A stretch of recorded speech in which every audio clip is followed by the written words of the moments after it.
Olá! Hoje a gente vai analisar juntos um material bem importante sobre um tema complexo que gera muita dúvida, muita preocupação: a demência. Recebemos aqui umas informações que detalham esse transtorno cognitivo, as possíveis causas e também como é que se chega num diagnóstico. Exato. A nossa missão aqui é tentar destrinchar o que realmente define a demência, sabe? Diferenciar de outras coisas e pegar os pontos mais cruciais que essa fonte traz pra gente. Vamos lá. Certo. Então, para começar, pelo básico, mas que nem sempre está claro para todo mundo. Qual é a diferença fundamental entre a demência e aquele esquecimento mais comum, que muita gente percebe com o passar dos anos, sabe? Essa é a pergunta-chave, né, para a gente começar. A demência, como o material define, ela envolve, sim, um comprometimento da memória, claro, mas não é só isso. Afeta também outras funções cognitivas importantes. Linguagem, raciocínio, a capacidade de julgamento, de planejamento. Agora, o detalhe, assim, fundamental é que isso acontece sem alterar o nível de consciência da pessoa. Ah, entendi. Ela continua desperta, alerta, não tá sonolenta ou confusa naquele sentido agudo, sabe? Mas as faculdades mentais dela estão em declínio. Tá claro. E um ponto de partida, assim, essencial que a fonte ressalta, apesar de muitas formas de demência serem progressivas e, infelizmente, ainda sem cura, existem causas de sintomas muito parecidos que podem ser tratadas. Ah, isso é muito importante. Sim, isso torna a investigação diagnóstica minuciosa algo absolutamente crítico, né? Não dá para pular etapas. Então, não é um diagnóstico que se faz correndo, né? E sobre a frequência, o material confirma que a idade é um fator de risco importante. Confirma, e de forma bem significativa. A incidência ela aumenta bastante com o envelhecimento. O dado apresentado é que cerca de 20%, tipo um quinto das pessoas com mais de 80 anos, podem desenvolver alguma forma de demência. Nossa, 20%? É um número expressivo, né? Mostra o alcance do problema. Geralmente a gente associa demência quase que exclusivamente à perda de memória. Mas pelo que você está dizendo, e o material indica, o buraco é mais embaixo, né? Exato, é bem mais complexo. Que outros sintomas são comuns e talvez não tão óbvios assim pra gente? Exatamente. A imagem popular é muito focada no esquecimento, né? Mas o que é fascinante aqui é ver como a demência pode se manifestar de maneiras muito diversas. Sintomas psiquiátricos são surpreendentemente comuns. O material aponta que delírios, aquelas crenças falsas, sabe?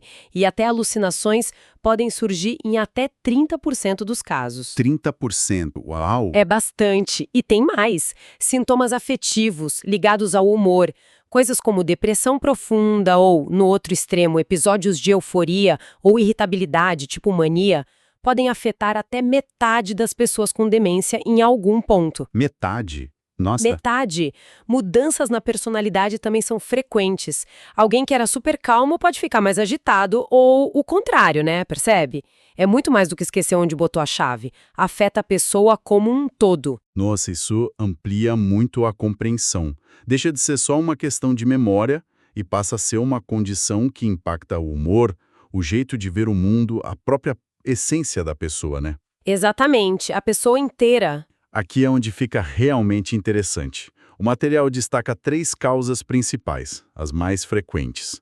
Quais são elas e o que distingue uma da outra na prática? Sim, a fonte foca em 3 grandes grupos que respondem pela maioria dos casos. Primeiro, a doença de Alzheimer. É a campeã de frequência, né? A causa mais comum de demência, aquela que geralmente vem à mente primeiro. Certo. Segundo, a demência vascular. Essa resulta de problemas com o fluxo de sangue para o cérebro. Pense em múltiplos pequenos derrames, os AVCs ou outras lesões nos vasos cerebrais. E um detalhe clínico importante que a fonte menciona é o padrão de progressão. Na demência vascular, o declínio costuma acontecer em degraus. Degraus? Como assim? A pessoa pode piorar subitamente depois de um evento vascular, aí fica estável por um tempo e depois, pumba, outra queda abrupta. Isso contrasta com o Alzheimer, por exemplo, onde a piora tende a ser mais lenta, gradual, sabe? É tipo uma escada versus uma rampa suave. Ah, entendi a diferença. Faz sentido. E a terceira? E a terceira é a depressão maior, que pode levar à chamada pseudodemência. E este é um ponto que, olha, não pode ser subestimado de jeito nenhum. Pseudodemência? Isso. Uma depressão muito, muito intensa pode mimetizar a demência.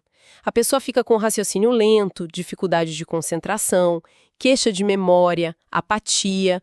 É um quadro que pode ser facilmente confundido, sabe? Espera aí, pseudodemência. Isso quer dizer que alguém pode ter um quadro clínico que parece totalmente demência, mas a causa raiz ser, na verdade, uma depressão severa? E tratável? Exatamente essa é a questão crucial. E a diferença é gigantesca, porque a depressão tem tratamento. Com um tratamento adequado para a depressão, seja psicoterapia, medicamentos antidepressivos ou os dois juntos, a função cognitiva pode melhorar muito. Nossa. Às vezes voltando quase ao normal. Por isso que a fonte bate tanto nessa tecla. É indispensável investigar e descartar a depressão antes de cravar um diagnóstico de demência primária, como Alzheimer. Ignorar isso é negar ao paciente a chance de uma melhora significativa, entende? Entendi, perfeitamente. Nossa, que importante isso. E isso nos leva direto para outra parte que o material explora bastante. O tal do diagnóstico diferencial. Por que é tão vital diferenciar a demência de tantas outras condições? Parece óbvio, né? Mas qual a implicação real disso no dia a dia? A ênfase é total, porque esses sintomas, declínio cognitivo, perda de memória, mudanças de comportamento, eles não são exclusivos da demência, né?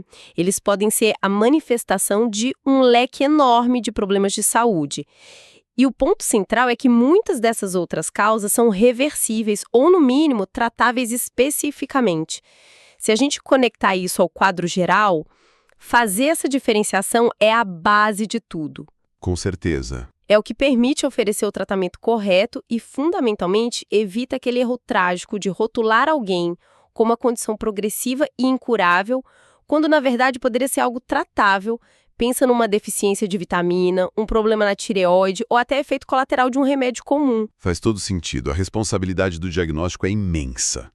Mas essa investigação deve ser bem complexa, imagino.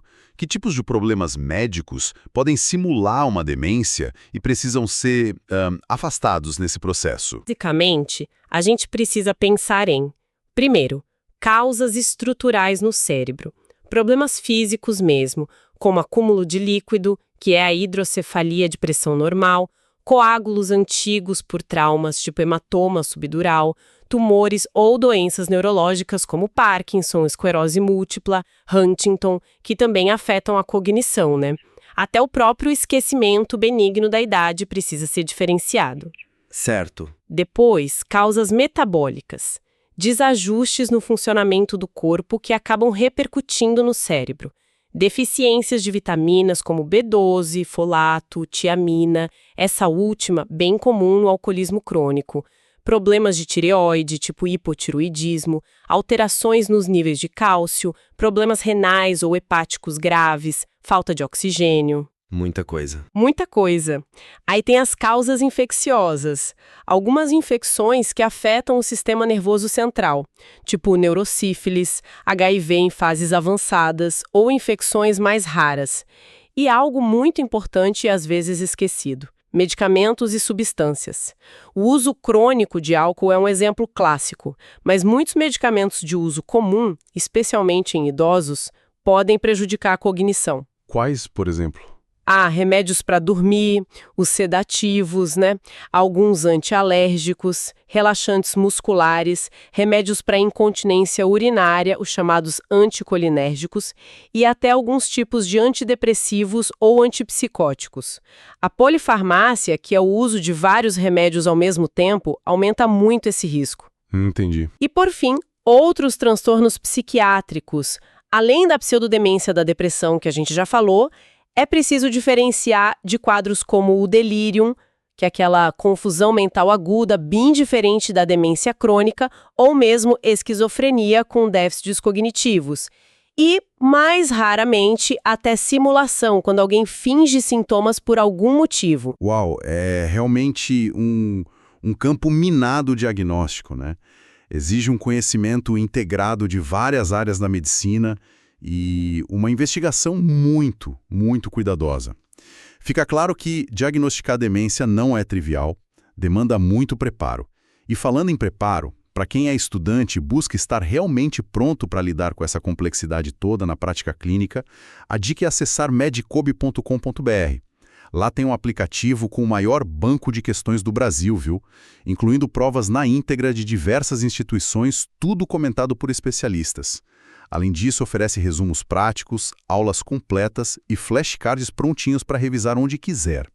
Para dominar esses diagnósticos diferenciais complexos que a gente está discutindo, ter as ferramentas certas de estudo faz toda a diferença, né? Com certeza, uma boa preparação é fundamental. Bom, depois dessa análise bem detalhada do material, vamos só recapturar os pontos essenciais que a gente viu aqui. Vimos que a demência afeta a memória e outras funções cognitivas, mas sem rebaixar o nível de consciência. As causas mais comuns destacadas foram Alzheimer, a demência vascular, com aquela progressão em degraus que você explicou bem, e a crucial pseudodemência por depressão. E, talvez o mais impactante para mim, foi a necessidade absoluta de um diagnóstico diferencial super cuidadoso para não deixar passar condições tratáveis. Perfeito. Acho que a mensagem central que emerge é justamente a complexidade desse diagnóstico.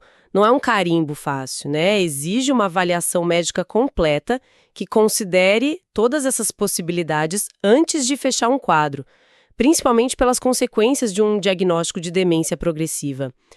E isso levanta uma questão importante, sabe? Sobre como nós abordamos o envelhecimento cognitivo e a saúde mental tanto individualmente quanto como sociedade. Será que a gente está realmente investigando a fundo? Exato. E para nossa reflexão final, partindo justamente dessa complexidade toda, diante de tantas causas potenciais para o declínio cognitivo, incluindo muitas que são reversíveis ou tratáveis, como a gente viu, desde vitaminas e hormônios até medicamentos e depressão, será que nós estamos, como indivíduos, famílias e até como sistema de saúde, suficientemente vigilantes para investigar todas essas pistas antes de aceitar um declínio como demência e talvez como algo inevitável do envelhecer? Fica aí a provocação para a gente pensar.